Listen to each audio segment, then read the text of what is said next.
نهار 27 اكتوبر 2024 غادي يخرج والي بنك المغرب في الندوه الصحفيه وغادي يقول بانه ابتداء من سنه 2029 غادي نستمروا في تعويم الدرهم التدريجي او نظام التعويم المرن. شنو كنقصد بالتعويم المرن ديال الدرهم المغربي؟ واش حاجه اللي مزيانه للاقتصاد المغربي ولا الاضرار ديالها اكثر من المنافع ديالها؟ اجوبه او اسئله غنحاولوا نجاوبوا عليها في هذا الفيديو، وكيف العاده نتلاقاو مره اللي فتراه طيرا بالعزيمه جاء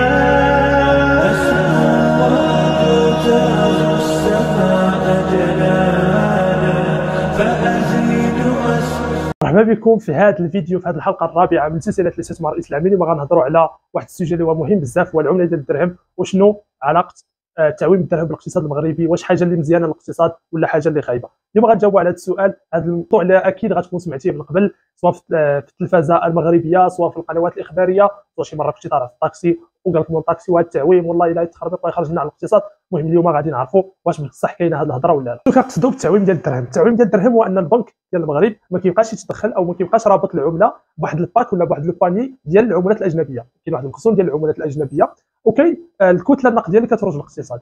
فالدرهم المغربي مرتبط بالعملات الاجنبيه الاكثر قوه على الساحه الاقتصاديه العالميه، غتكون عرفتيهم اللي هما الدولار الامريكي والاورو الاوروبي. فبكل بساطه التعويم اذا كيكون ملي البنك المركزي كيخلي العمله ديال الدرهم مرتبطه بميزان العرض والطلب. يعني اذا كان العرض طالع والطلب قليل فالعمله ديال الدرهم غادي تطيح، واذا كان الطلب على العمله ديال الدرهم كثير فاكيد غادي ترتفع القيمه ديالها. فكيفاش كتدخل البنك المغرب في القضيه هذه؟ البنك المغرب هو داير واحد الباغيم ديال 5%، واحد المجال ديال 5%. اذا طلع الدرهم ب 5% او الا هبط 5% كيتدخل ديك الساعه بنك المغرب، يا اما عن طريق سحب العملات الاجنبيه من السوق او من الاموال اللي هي رائجه في الاقتصاد المغربي، او عن طريق ضخ عملات اجنبيه اكثر، بسبب ان الاقتصاد ديالنا ماشي ذاك الاقتصاد القوي، ماشي ذاك الاقتصاد اللي عنده واحد الفاعليه، اللي عنده واحد الصمود، اللي عنده قيمه صادرات كبيره، اللي عنده واحد الميزان تجاري فائض، ما كاينش واحد عاجز الميزان التجاري.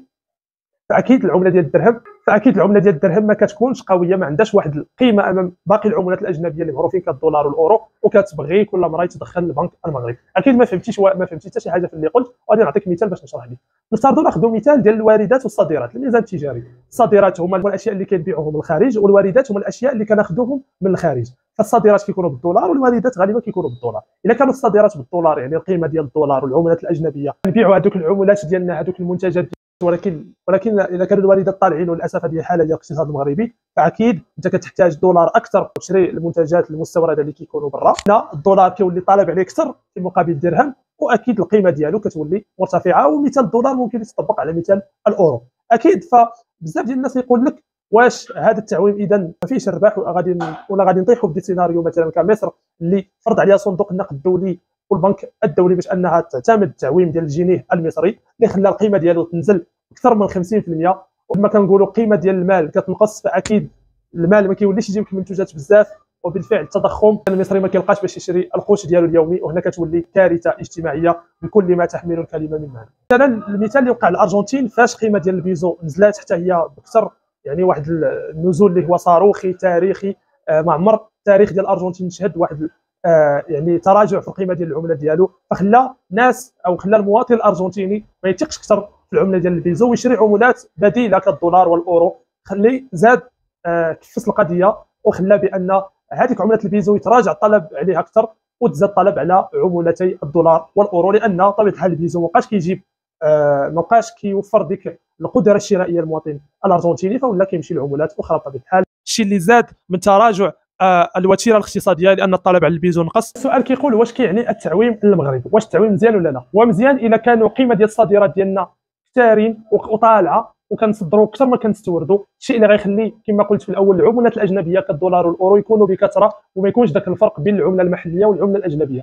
اما اذا كانوا قيمه الواردات اكثر من الصادرات فغنحتاجوا العملات الاجنبيه اكثر، غنحتاجوا الدولار اكثر، وطبيعه الحال الدرهم غادي يتراجع لان حتى واحد ما كيطالب به، ولا ما كاينش واحد الطلب اللي هو كثير عليه. في حاله الازمات شنو ممكن نديروا كمستثمرين؟ كاينين بزاف ديال البدائل على العملات. الاستثمار في الذهب اللي كيعتبر واحد البديل، الاستثمار في العقارات كما كتعرفوا العقار ديما طالع عمره ما كيهبط، او الاستثمار في شركات اجنبيه اللي كتعامل بالدولار ولا بالاورو. وكذلك غادي يهنيك من المشكل ديال التضخم. اكيد التضخم وسيف ذو حدين، ممكن يستافدوا من الاقتصاد الوطني عن طريق تشجيع السياحه الخارجيه، كيشجع التنافسيه، كيخلي السياح انهم يزعموا يوليو يمشيو عندنا. اذا السياح كيعنيو مباشره عمله اجنبيه اكثر، مخزون ديال العملات الاجنبيه اكبر، وهذا الشيء كيشجع التنافسيه وكيخلي الشركات انهم يكونوا متنافسين اكثر ويخلقوا لنا قيمه مضافه. مع ان تعويم ديال الدرهم بشكل كامل مصاحبه مع ميزان تجاري عاجز، واكيد كيعني ان حتى الميزان المالي بين العملات الاجنبيه والعمله المحليه ديال الدرهم اكيد انه كيكون طالب على العملات الاجنبيه اكثر بسبب الحاجه ديالنا لهذه العمله من اجل القيام بالواردات ديالنا اللي كيكونوا غالبا من المواد الاوليه. فهذا الشيء ما كيزيد الطين الا بالله، وكيزيد يكفس القضيه ديال الاقتصاد ديالنا، وبطبيعه الحال هذا الشيء غادي يضر الجيب ديال المواطن المغربي وبقدرته الشرائيه. اكيد خلاصه القول اللي ذكي هو اللي يعرف انه خصو يستثمر ضروري في عملات، في اشياء اللي هي ثابته ماشي بحال العملات كالذهب او كالعقار اللي كتبقى القيمه ديالهم ثابته وكترتفع بعد مرور السنين، ماشي بحال العملات اللي كيأثر عليها التضخم وكتبقى القيمه ديالها غادا في تناقص. وكيف العاده الا عجبتك لا فيديو ما تنساش بارطاجيها مع صحابك اول حاجه، دير ابوني ثاني حاجه، تخلي لي كومونتير وتقول واش انت متفق مع تعويم الدرهم بشكل كامل ولا ما متفقش، وتعطينا الاسباب ديالك اللي خلاو تبدل الراي ديالك. الاراء كلها مرحبه بها في هذه القناه. وصديق هاشمي من لاشين فينونس حالب الدارجه كيقول لك نشوفوك في الفيديو الجاي.